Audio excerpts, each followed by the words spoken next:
Hi,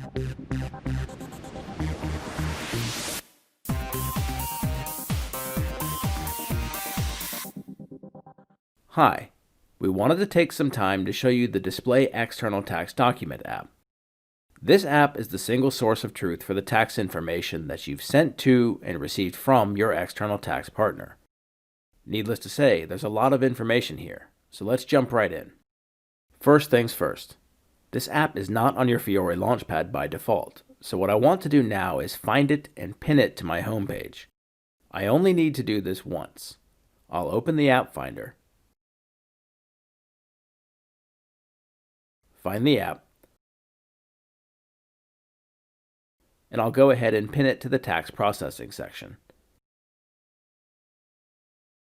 And there it is. Now it'll be in this section when I need it. So let's have a look from here. I'll start by entering a company code. This brings my tax information in a bar chart and a table, broken down by state and by tax liability. In this case, blue for sales liabilities, orange for purchase liabilities. I have a couple of options here. I can maximize the bar chart for ease of viewing.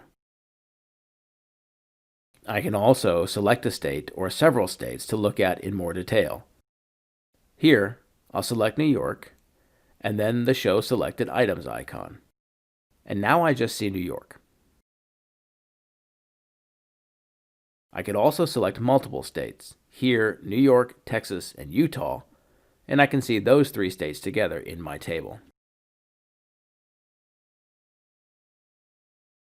Let's dig deeper into the information and what I can see where. Let me select Virginia, and then I'll add some columns to our table.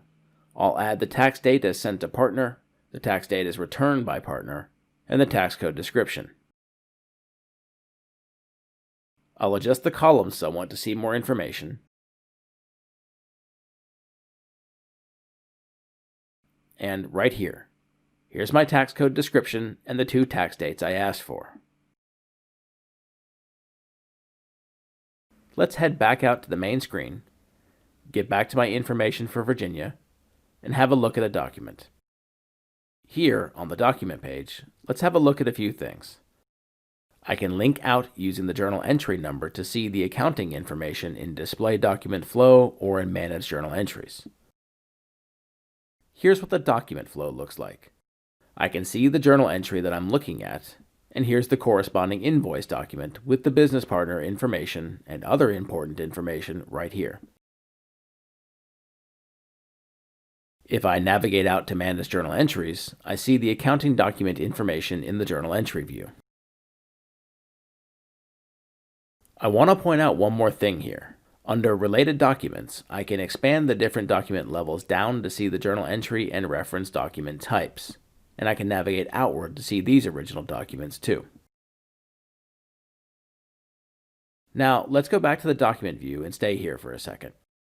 Have a look here. Here's my update type and my update status. This is a successful update. In other instances, some of my documents will show a successful force update, which occurs when my SAP system overwrites data from my tax partner system. More on that toward the end of the video. Before we move on, let's take a quick look at the business partner information that we see here. Here's my ship to party, sold to party, and bill to party. All of this information is vital to the tax calculation process, of course. Now let's dig deeper into this document item here. I'll select the chevron to open it up, and here's the general information helpfully grouped by question words. Who shows me the business partners that are relevant for this item. What tells me the kind of taxable material or service included in the item. When gives me the important dates as sent to and returned by my partner. Where tells me the jurisdiction code information that my tax partner returned for the locations implicated in this transaction. How shows the tax code, base amount, and any relevant affiliated cost center. Others gives me other important information, like the relevant document identifiers and category. And now let's scroll down to the jurisdiction level overview. Here's your tax info broken down by jurisdiction level with the corresponding rates, amounts, and sourcing information right here. This item was only taxed at the state and the county levels, Virginia and Montgomery County. And here, under tax jurisdiction, this format, U.S. followed by the state abbreviation followed by 11 digits, this is the Unified Jurisdiction Code Structure format, which I have enabled. If you don't have the Unified Jurisdiction Code Structure enabled, then the information in this column is formatted according to your tax partner's default format. One last thing. The left-hand panel shows me the same info as in the general information on the previous screen, and the jurisdiction detail shows me the same info as the jurisdiction level overview. But look here. Here's the information about the taxes calculated by my tax partner. I can compare this with the corresponding info in the tax and journal entry column. Typically, the values match, and this indicates that this was a successful update, as we've already seen. Here's where I mentioned the force update, which is the second kind of successful update. In some cases, there's a discrepancy between what my SAP system calculates and what my tax partner returns. In these instances, the info in these two columns won't match, and we'll have a successful force update. For force updates, this column, tax calculated by partner, is provided for information and reference. And that's it.